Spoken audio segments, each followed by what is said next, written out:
Hey ladies and gentlemen, welcome back to the channel. As always, it is Nick here, back with your daily crypto news and analysis. And today we are going to be talking about Ripple and XRP, as well as the vast majority of crypto and finance. And with that being said, I want to talk about this article that I talked about yesterday. So I reported on it, and it was mainly talking about US banks wanting to utilize XRP after a partial victory in the SEC fight. One of the biggest things that I do want to mention around this lawsuit is that, ever since day one, Ripple did have the choice to settle. Their overall goal was to have XRP and the entire XRP ecosystem cleared before they settle or anything happens around this case. That was their overall goal. And if we are looking at that, then yes, this was a massive win because XRP and the entire XRP ecosystem and even the XRP community and those that are holding XRP, well, guess what? You're cleared. It's a big win for XRP and the XRP ecosystem. Now, as for Ripple, it's a big win for them. I think ultimately, yes. I think that, Ripple has been kind of building around this narrative for a while and kind of thinking ahead. You got to remember that Ripple is a very, very incredible company. They plan ahead. They've been planning ahead for over a decade now, ever since the inception of them. So as we really kind of look at Ripple, they've been killing it. The thing is, though, is that what US banks will want to utilize XRP? Well, in yesterday's video, I talked about how almost every single major bank would want to do this simply because it levels the playing field. Recently, the COO of Link2 was in a Twitter Spaces actually, and it was Ripple Celebration special announcements from Link2 COO Joe Endoso. Hope that I'm saying that name correctly, but he predicted that US banks will begin announcing that they will be using XRP after the SEC settlement post-judgment and names HSBC as a potential international bank that will use it. And shout out to Digital Asset Investor for this video. So listen closely to this. It's about 1 minute and 30 seconds long. In my experience, they say any good attorney never puts someone on the stand and asks a question unless they already know the answer to it. Well, Stuart Alderoty is a pretty measured guy, and it really struck me when he did that when he was in that article in CNBC today, where he said he believes that U.S. banks will begin to use XRP. And when I read it, I was sitting there thinking, this guy is not the type of guy that says something like this unless he already knows. So my question for you, Joe, on that is, do you think that there's going to be some U.S. bank announcements coming for use of XRP?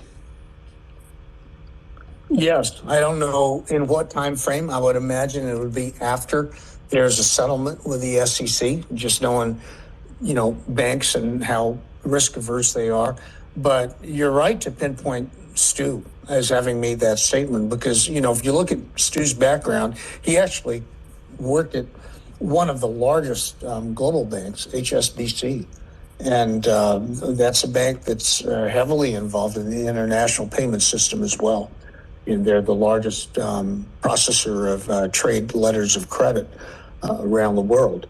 And so I wouldn't be surprised if, other than the U.S. bank, HSBC also is one of the adopters of this technology going forward. And yeah, I do agree with this. Like Stuart Alderoty, he does not make these open statements that don't have some sort of, weight tied to them.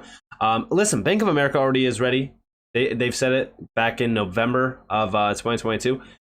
HSBC, massive bank. We already know that there's a lot of banks already in crypto. They are diving deep. DBS is one that has been expanding rapidly. We know SBI spearheading Ripple over in Japan. Listen, I really do think that if you are looking at XRP today, right now, and you are not bullish on XRP, I have no idea what you are looking at, because it seems as though everything is in place now.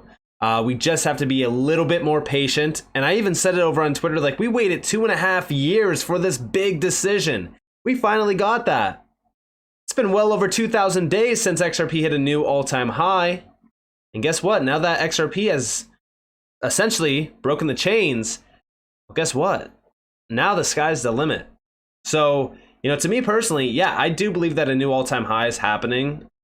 I also believe that, big banks will want to utilize this technology. It just makes sense, especially to level the playing field. And I also believe that Ripple has, for the last 2.5 years, been networking and building very strong connections with some very large leaders around the financial space. We are also 2 days, I believe, away from the FedNow service launching. We have to wait and see if that does go fully live, but I do think that a lot of things are falling into place, and I'm very excited for what's happening next. So with that, settlement. So it seems as though there's a big deal going on over on Twitter about this. So we do see, to be clear, Judge Netburn is suggesting that if both sides agree on some possible dates for a settlement meeting, if they believe it to be productive at this time. This doesn't mean we'll see a settlement in 6 to 8 weeks. It means that if they do decide on a date, it will have to be scheduled 6 to 8 weeks in advance of the desired date due to the court's busy schedule. In the meantime, one or both sides could refuse to hold a settlement conference or simply fail to come to an agreement if/when they have the conference. Or they could both potentially come to a settlement agreement, asking the lawyers. And yeah, I mean, like, listen, if this does take place, say for so they do agree today or sometime soon, that 6 to 8 weeks is the perfect time frame for this, well, guess what?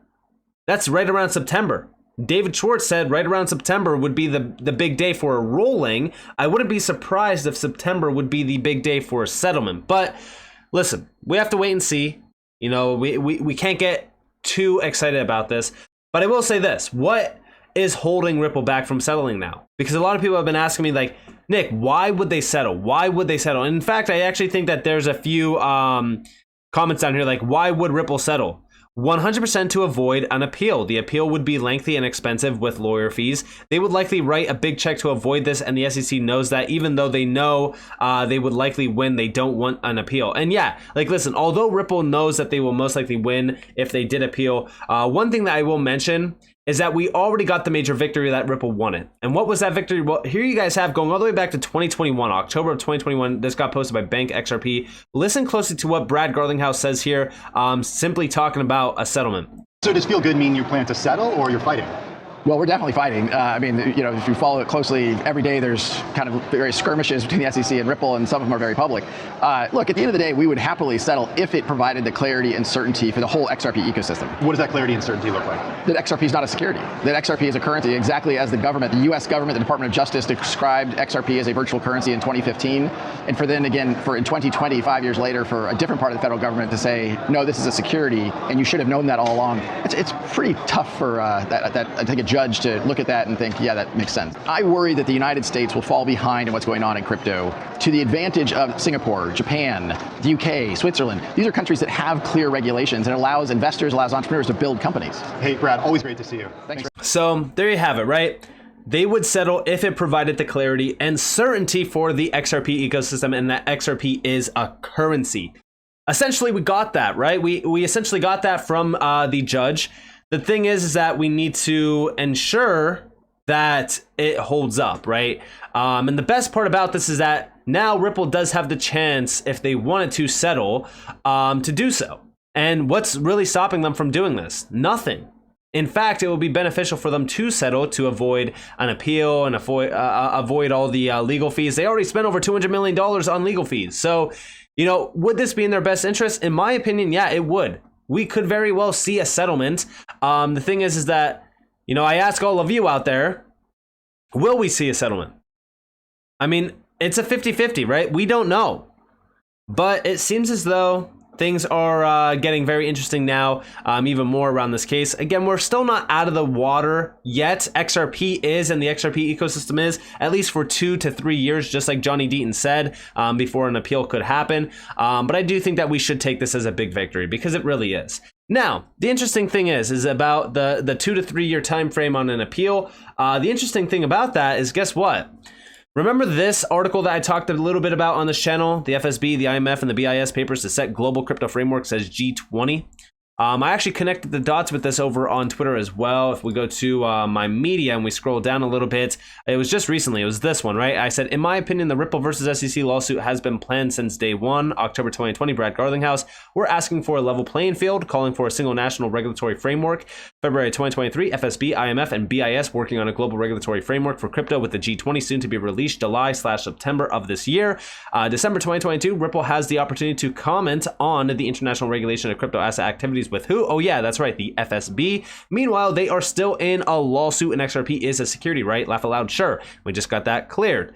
In the Ripple response, we see the quote yet again, level playing field. A global regulatory framework will create a harmonized approach to the crypto and ensure that we don't cause more fragmentation in terms of regulations. The lawsuit against Ripple and XRP was intended to streamline crypto regulations. It also slowed the technology down for the infrastructure and standards to be put in place. And here you guys have a few of those images. This is October of 2020, level playing field, single national regulatory framework. Then also over here, FSB, IMF, and BIS, papers set to global crypto frameworks as G20, global crypto regulatory crypto regulatory framework, July and September. And then also over here, December 15th, 2022, Financial Stability Board. This is Ripple commenting on this. This was right around October 11th of 2022. This was filed on December 15th of 2022.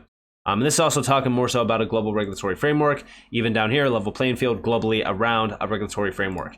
Now, with this in mind, we just recently seen the FSB finalize this recommendation for a global crypto framework. This was 11 hours ago at the time that I am recording this. The interesting thing about this is that if we scroll down, so first off, the guidelines recommend to the 20 leading economies of the world, known as the G20, are crafted upon the principle of same activity, same risk, and same regulation. They want this to be harmonized.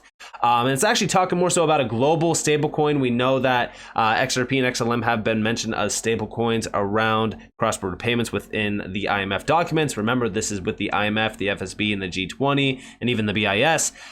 There's a few things within this that they do talk about. More so, they are talking about, just the overall oversight of crypto and cross-border cooperation and stuff like that. And then down here, we also do see authorities should not permit the operation of a GSC, global stablecoin arrangement, in their jurisdiction unless the GSC arrangement meets all of their jurisdiction's regulatory, supervisory, and oversight requirements, including affirmative approval. And we also do see down here the big one: the FSB will review the state of implementing its recommendations worldwide by the end of 2025. So they want to implement this by the end of 2025. So we're still about roughly 2 years away from this, but it seems as though regulations are moving pretty quickly here from some of the biggest entities out there. The best part about this is that you might be wondering, where's XRP at this? Or where's Ripple in this with XRP? Well, it's very simple, right?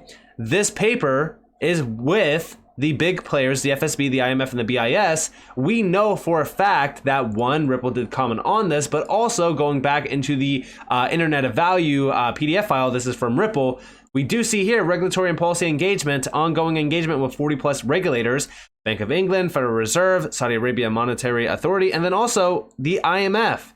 Ripple was selected to serve on the IMF's high-level advisory group on fintech.